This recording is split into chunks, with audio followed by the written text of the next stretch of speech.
Idioma, linguagem, fala, língua viva. Aqui é falada por qualquer povo ou nação.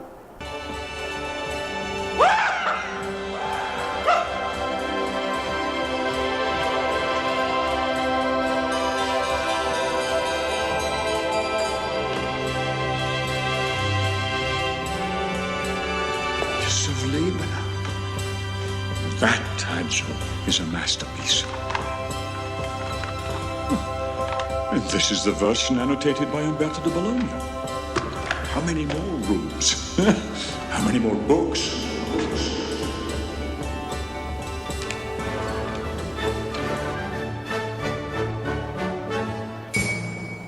O poema, como um gole d'água bebido no escuro, como um pobre animal palpitando ferido, como pequenina moeda de prata, perdida para sempre na floresta noturna.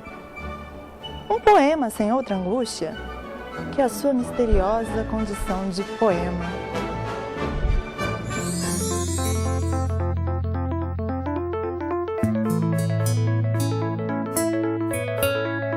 Quem sabe uma figura, uma paulista humana, a figura de Diana, me surja de repente e mostre tanto afeto que o meu pobre intelecto saia a voar sem teto, sem ter onde se pôr. Ânimo, alma, em frente. Diante de tanta Diana, o corpo é o pensador. Em meio a tanta memória, palavras também são história. Entre mármores e cristais, o concreto surge indiscreto. Antes, todos os caminhos iam. Agora, todos os caminhos vêm. A casa é acolhedora. Os livros, poucos. E eu mesmo preparo o chá para os fantasmas. Estamos iniciando pelo estúdio da TV Primeira mais um TV Arte. E o nosso tema hoje é a língua portuguesa. Com vocês, língua portuguesa em prosas e versos. Nossa convidada de hoje é a professora Mila Fernandes. Mila é artista plástica, é pedagoga e professora de língua portuguesa. Ocupa a cadeira número 9 na Academia Vicentina de Letras, Artes e Ofícios, Frei Gaspar de Madre de Deus, e tem como patrono Benedito Calixto. Seja bem-vinda, Mila. Muito obrigada pelo convite, Malu. E vamos falar de língua portuguesa. Mila, fala pra gente assim, a importância da língua portuguesa para o Brasil. Olha, todo país, ele tem a língua como patrimônio. Assim como o território, a Constituição, a sua Constituição, que é a Carta Magna, né, que comanda, assim como a sua história, a sua cultura, a língua é um dos seus maiores patrimônios. E eu devo usar a língua portuguesa, tanto na escola como na minha vida, para eu poder me comunicar. E para eu poder me comunicar bem, eu tenho que saber, eu tenho que ler, eu tenho que me aprimorar todos os dias. Porque quem não sabe falar é porque não leu. E como é que eu vou me expressar na minha vida, no emprego, vou fazer uma faculdade, não é? Eu tenho que saber me expressar. A comunicação verbal é importantíssima, importantíssima. Certo. Eu acho assim, importante também dentro da língua, né? Que a pessoa conheça a sua língua, que ele possa estar respeitando, vendo os princípios da língua, né? Porque é aprender, né? E você aprendendo, você vai desenvolvendo esse trabalho. Muito importante nesse sentido. Guto, quem não sabe ler e escrever, não vai entender matemática, física, química, porque qualquer matéria precisa da língua portuguesa para o bom entendimento. Vou mandar um currículo. Hoje os currículos são bem sucintos, mas eu tenho que saber escrever para eu fazer um currículo. E mais, todo emprego faz hoje uma entrevista. Então, pelo que você fala, pelo seu comportamento gestual, pelo que você fala e pelo que você possivelmente escreva ali na hora, eles conhecem você por inteiro. Então, sabe da sua profissão, sabem da sua personalidade. Isso é extremamente importante na hora de você procurar um emprego. Muito bom. É aí que a maioria das pessoas ficam reprovadas. É a comunicação. É a comunicação. Ô Mila, e aproveitando esse gancho, nós percebemos hoje que os jovens, eles ficam muito presos à internet, né? E com isso, eles acabam criando uma linguagem própria de se comunicar através da internet. E até que ponto isso pode interferir no aprendizado da língua portuguesa? Olha, todo jovem ou toda criança, né, a criança começa muito cedo hoje no computador. E hoje a vida é feita de pressas. Tudo é muito rápido. Tudo, o tempo passa muito rápido, a gente escreve muito rápido, porque a gente vive muito rápido. Isso é um sinônimo de progresso. E a criança, o adolescente, e nós mesmos que usamos a internet, sabemos que aquilo é uma linguagem própria para a internet. Por quê? O adolescente, ele fala com 5, 10 pessoas ao mesmo tempo. E se ele for escrever a palavra inteira, não abreviar, não usar bonequinhos, né, o que eles usam muito, ele perde tempo. E aí, depois ele não se encontra falando com tanta gente. Eu acho, minha opinião, isso é salutar. Isso é salutar porque ele sabe que é só ali que ele pode fazer daquela maneira. Qualquer um sabe. Aí você vai me dizer assim, mas pode se tornar hábito e depois ele usar também numa redação da escola. Não usa. Aí entra o papel do professor, que vai tentar explicar, né? Porque hoje o computador é muito forte. Com certeza. É muito forte na vida de qualquer criança. Mila, uma coisa também interessante, quando a gente está falando de linguagens, principalmente a linguagem falada, a linguagem escrita, essa diferença, porque você, principalmente na arte, quando você está falando de literatura, quando você está falando de roteiro para filme, para teatro, a escrita, a importância, né? Ou um próprio romance mesmo, um livro, e a maneira de falar que às vezes não acompanha a escrita. É esse diferencial, onde o português ele pode colaborar essa questão da construção, da gente saber separar muito bem o que está sendo falado e do que está sendo escrito. Há essa diferença, esse ponto que pode ser falado um pouco? A língua portuguesa, ela tem 2 normas, a norma culta e a norma popular. Quando nós estamos conversando com um amigo, eu sou livre para usar gíria, tem gente que fala palavrão, porque está acostumado. O palavrão que eu digo, ele funciona como um superlativo. Certo. Então, às vezes não é feio eu dizer um palavrão em determinada situação, né? Agora, quando eu vou falar com o prefeito, por exemplo, eu tenho que me dirigir a ele na norma culta. Ele não é meu amigo pessoal. Ainda que fosse, ele é uma autoridade. É uma função formal ali. Formal. Se eu vou falar com um vereador ou um deputado, eu tenho que usar a norma culta. Eu não posso, como vai você, sabe, não é assim. Existe uma hierarquia e isso deve ser seguido. E outra coisa, quando eu vou escrever, se eu escrevo para mim, eu posso escrever de uma maneira mais simples, usando a norma popular. Do momento que eu vou publicar, eu não posso mais. É por isso que se fazem as correções, tem o corretor As próprias na editoras editora, já tem. E antes de eu levar para a editora, eu já tenho que levar Vai fazendo uma uma correção. E o autor, ele nunca deve fazer a sua correção, porque ele enxerga com outros olhos o que ele escreveu. Eu acho assim, ele tem um afeto com a obra, né? Ele coloca ali a visão sentimentos. dele é uma visão um pouco, vamos dizer, muito interior dentro da obra. É verdade. A pessoa que ele veio para fazer uma correção, ele vai estar olhando o lado externo daquilo. Ele só vai corrigir aquilo, ele não se compromete com a obra. Vamos dizer, afetivo, né, direto com a obra. E então, na hora que eu vou escrever, nós estamos acostumados hoje. As pessoas, os autores escrevem tudo com minúscula, não usa Saramago, não usa pontuação. Né? E é um excelente escritor.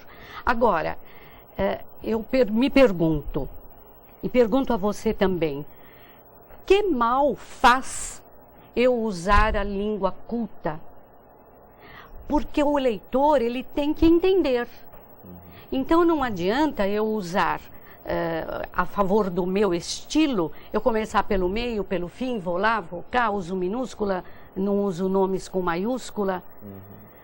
Porque o leitor, ele tem que entender de primeira. Porque senão ele põe o livro de lado se ele não entende. Por exemplo, a gente fala muito do estrangeirismo na língua. E também tem o regionalismo. Então, você poderia falar nesses dois pontos, estrangeirismo e o regionalismo, aonde, de repente, para a gente esclarecer, porque já faz parte da língua, né? Então, é importante também a gente ter um conhecimento nesse sentido. A língua, ela é viva. Todos os dias, todas as horas, são incorporadas à língua, isso de qualquer língua do mundo, inúmeras palavras. A brasileira, o português do Brasil, né, que é diferente do português de Portugal, do português de Angola, por exemplo, e de vários países da África, todos os dias se incorporam palavras na nossa língua portuguesa do Brasil. Por quê? Pela internet, pela vinda de pessoas para cá, que vem muitas pessoas, não é? Por exemplo, culturas, linguagens. Culturas diferentes, né?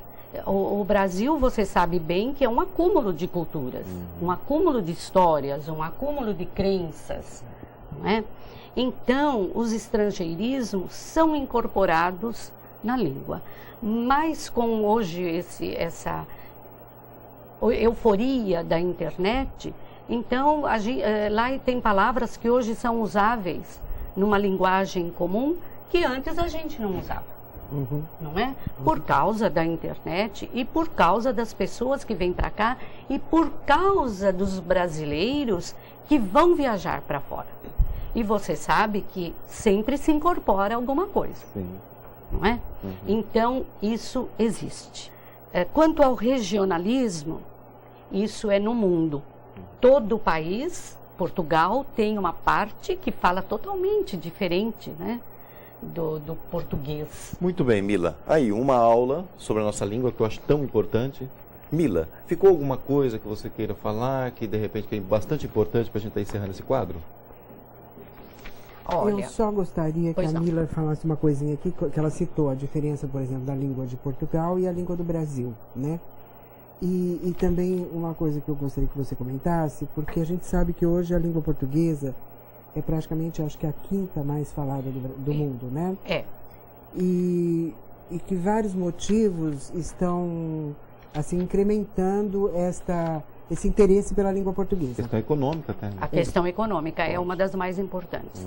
O Brasil se projetou economicamente, politicamente, socialmente para o mundo. Desde 1991, com o Mercosul, ele já se tornou o maior país da América do Sul. Né? Argentinos falam português, eles entendem, às vezes algumas palavras com dificuldade, porque o português é muito sonoro, né? Mas os uruguaios, os paraguaios, através do Mercosul. E no mundo, hoje, os Estados Unidos têm 67 escolas com língua portuguesa no seu currículo. Então, isso é muito. Eles aprendem a língua portuguesa. Na Alemanha, eu mesmo tenho uma amiga que é professora de língua portuguesa na Alemanha. Na Inglaterra, não é? Então, isso está acontecendo. Sim. Por causa da economia. O Brasil, ele cresceu perante o mundo. E isso está acontecendo. E eu acho até importante que a gente dê assim, um alerta, né, aos brasileiros que estão entrando no mercado de trabalho, porque realmente o mundo está de olho no Brasil. Por conta de todos esses progressos econômicos, o Mercosul, a questão do pré-sal, questão de muitas atividades que estão exigindo uma tecnologia avançada, né, que precisam de pessoas especializadas. E nesse barco estão entrando muitos estrangeiros. Por quê? Porque de olho no mercado de trabalho, então que os brasileiros se preparem, tanto pelo conhecimento da língua, como da tecnologia, que se preparem mesmo para concorrer nesse mercado. Porque nós sabemos que o europeu traz na sua bagagem uma cultura bem ampla, né, e bem aperfeiçoada. E nós temos que estar à altura para não perder esse mercado para as pessoas de fora. Para não perdermos o nosso mercado dentro do nosso próprio país. Isso. Né? Importante isso. Porque lá fora a gente sempre perde. Não é? Um brasileiro vai para os Estados Unidos, ele vai lavar prato. Ele pode ser engenheiro aqui. Ele não vai trabalhar como engenheiro lá. Porque lá eles vai ter têm... que ralar bastante para eles chegar num ponto... Sim, vai lavar prato, vai ser babá, vai dançar. Nada contra, nada contra. E a gente precisa tomar cuidado porque com a crise na Europa, com a crise nos Estados Unidos, e os estrangeiros virão para o Brasil, porque aqui é bom de viver. Aqui se ganha dinheiro. Quem quer trabalhar, ganha dinheiro. O europeu, ele é muito trabalhador. Então, ele, novamente, porque já teve um tempo aí no passado que os europeus vinham muito para cá. Certo. Né? Tanto a nossa cultura, do sul, alemães, italianos, não é? E agora vão começar a vir de novo, porque o Brasil é um paraíso. Mila. Eu só queria citar, Guto, se você me permite, que nós temos centros especializados em língua portuguesa, como o Museu da Língua Portuguesa, importantíssimo, que é interativo. A gente vai lá e interagem na linguagem. Bacana. Né? E também queria dizer para você que em Curitiba existe o Bosque de Portugal, que também conta a história de toda a língua portuguesa. E é um lugar muito importante, e esse não tem tanta divulgação, o Bosque de Portugal, em Curitiba.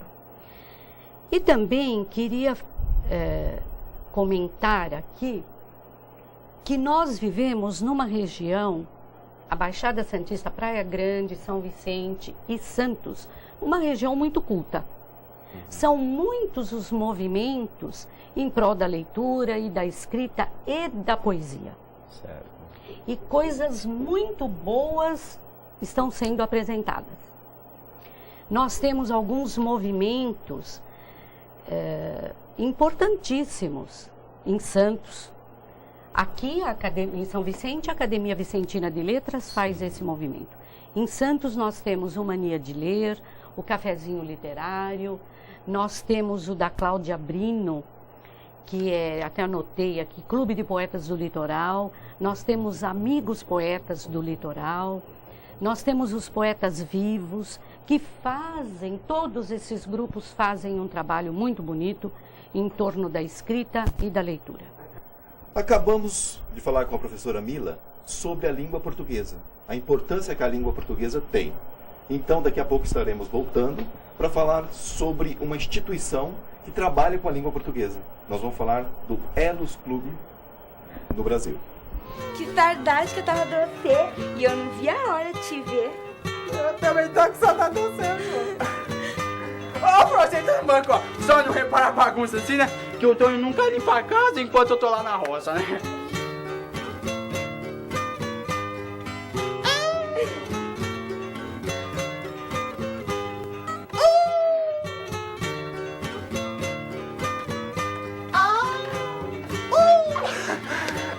Ô, Pro! Olha, tive uma ideia assim, ó. Que tal nós dois, fumar um pito? A mulher daquele coroné acordou no meio da noite com os hormônios alvoroçados, querendo receber um carinho, querendo receber um agrado. O seu amado dormia profundamente, interroncava, mas ela não se aguentava, achou melhor acordá-lo. Ele acordou assustado, olhando para todo lado, quando viu então a mulher, bonita, toda cheirosa, camisola cor-de-rosa, decotada, transparente. E assim ela foi se achegando, o ouvido no lábio dele encostando e dizendo bem mansinho: querido, estava pensando, vamos fazer uma sacanagem daquelas bem proveitosa? E ele, já bem disposto, com vigor de menino, disse: claro, meu bem, vamos sacanear, onde é que eu assino? Ué, Zé, você não vai pedir a minha mão pro pai? Deixa mais pra frente, tá cedo. Ah, Zé, você já tá me embrulhando de novo. Faz quase 3 anos que você fala que vai pedir a minha mão pro pai, mas você nunca pede. Calma, tem tempo, né? Deixa de ser frouxo, homem. Meu pai não gosta de você. Ele acha que eu tô namorando com seu irmão. E quem mandou falar que tá namorando com meu irmão? Foi você, ou já esqueceu? Esqueci. Pois é, mas se você largar a mão de ser vagabundo e mentiroso, meu pai não vai deixar eu casar com você. Coronel Belarmino, dono de muita terra, conduzia seu destino subindo e descendo a serra. E atrás de rabo de saia, gostava de uma gandaia, o árvore ele nunca erra. Um dia ele se deu mar, sentiu uma grande aflição, foi no meio de um bacanar que aconteceu a confusão. Rosinha, morena bonita, tirou o vestido de chita, não é que era João? Se você não provar, pode esquecer os planos de casar. Eu já sei. Eu preciso de um tempinho pra mudar. E que tempinho, Zé? De uns 2 ou 3 anos, no máximo, até as coisas melhorarem. Ô, Zé, tá me fazendo de besta, homem? Não, Flor. Eu te dou um dia e mais nada. Ô, Flor, 2 Dia? anos. Ah, Zé! Ô, Flor, mas 2 dias é pouco. Florzinha quer que eu case. Florzinha quer que eu trabalhe. Ô, minha Nossa Senhora da Aparecida, eu e você e eu. Casar já não dá trabalho. Naquela escola rural, a professora do Joãozinho andava tão desanimada. Ela ensinava direitinho, mas ele não aprendia nada. Dia das provas chegando, ela quis então ajudar. Um dia, no meio da aula, começou assim a falar: vou fazer umas perguntas, preste muita atenção, é para todos responder. Não quero ninguém errando, não. Vão ser pergunta facinha e eu vou dar uns pontinhos que é para a nota melhorar. O pessoal estava esperto, todo mundo respondeu certo. Quando chegou a vez do Joãozinho, ela disse bem de mansinho: Joãozinho, quero que você me dê 5 palavras que começam com Z. E ele, tudo imponente, começou então a falar: zóio, zureia, zuvido, zarado, zumbigo. A professora arrasada começou logo a dizer: infelizmente, Joãozinho, quis ajudar você, mas a nota que você merece também começa com Z. E ele, tudo feliz, de alegria, até afoito, disse: que bom, professora, obrigado pelos 8.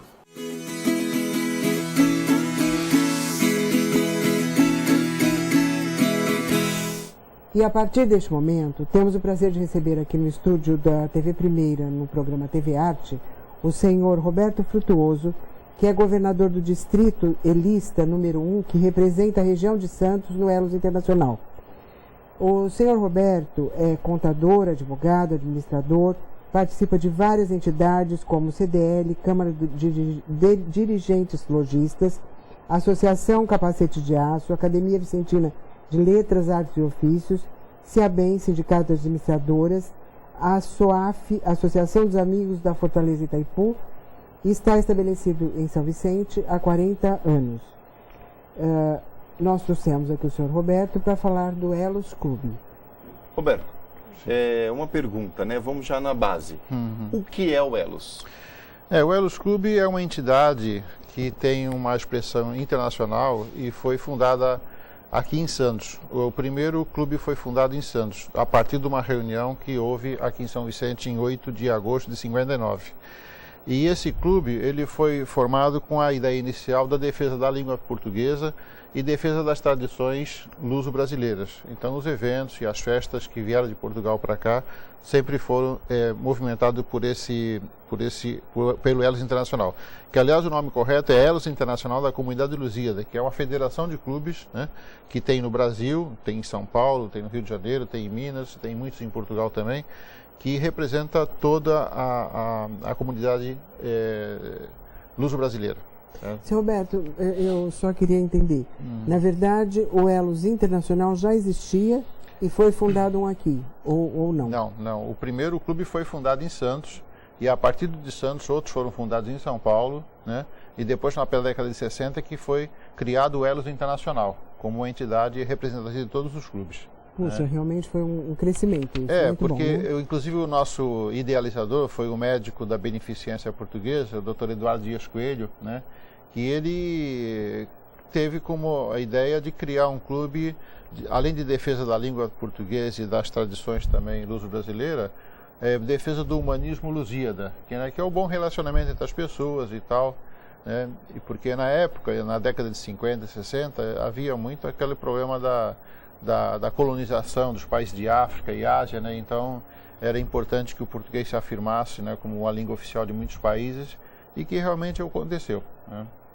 E, bom, o senhor já comentou de alguma forma os objetivos do Elos, Exatamente. né? E dentro também dessa proposta humanista, né, eu acho que é muito interessante que o senhor comentasse para a gente quais os países em que se fala a língua portuguesa e que se cultua essas tradições portuguesas. O termo Elos Internacional da Comunidade de Lusíada, na verdade o termo comunidade não é a comunidade local, é a comunidade dos 8 países que falam a língua portuguesa. Então o termo mais moderno seria a lusofonia, né, que é constituído pelos países o Brasil, Portugal, Angola, Moçambique, Cabo Verde, Guiné-Bissau, São Tomé e Príncipe e Timor-Leste. Timor-Leste foi o último que, fora as comunidades que têm alguma língua portuguesa, na Índia, Goa, em Macau, na China, mas não são países, né? Tem até um outro país na África que também tem alguma coisa de língua portuguesa, mas não é língua oficial dessas regiões, né? Certo. E o Elos, bastante importante saber, uma instituição, quais são as ações que essa instituição desenvolve, recebendo, de repente, questão cultural, como é o trabalho feito dos integrantes do Elos, qual é o processo, questão cultural de tradições, como é desenvolvido? Por exemplo, agora nós tivemos em outubro do ano passado a nossa convenção internacional lá em São Bernardo, e teve o Elos Clube de Macau, trouxe uma exposição de fotografias de Macau, é o espetáculo. Então tudo que é atividade cultural e artística que tem em Macau, que a China, eles são muito fortes nessa parte, e essa exposição esteve em São Bernardo e estamos fazendo um trabalho para ver se conseguimos trazer essa exposição aqui para Santos, né? Isso agora para esses próximos meses. Então essa é uma parte. Fora isso, o Elos, por exemplo, especificamente o Elos Clube de São Vicente, tem promoções ao longo do ano. Tem Abril em Portugal, tem festa junina, tem Dia dos Pais, Dia das Mães, festa de Natal, Dia da Fundação de São Vicente, tudo voltado para benefício do próprio sócio da cidade, né? O senhor comentou assim que tem essas comemorações que são pontuais nas datas e tudo mais, e nós sabemos que o senhor está fazendo um grande esforço de revitalizar o Elos de Santos, né? Porque assim há uma defasagem normal no decorrer dos anos, que as pessoas vão se afastando por questão de idade e tudo mais, e às vezes não se consegue transferir para os mais novos, né, essa continuidade. E, então, se o senhor quiser fazer um apelo às pessoas para que voltem a se interessar por esse clube, que eu acho que é importantíssimo, né, na preservação das nossas tradições, das nossas origens, afinal. O Elos Clube de Santos é o Elos Célula Mater, foi o primeiro clube Elos criado no mundo, né? Tanto é que a sede do Elos Internacional, que é outro organismo, outro tipo de clube, também é em Santos, na rua 15 de novembro 20. Mas o Elos Célula Mater, ele foi fundado e passou por várias diretorias. O último presidente que eleito faleceu e não conseguimos eleger uma nova diretoria.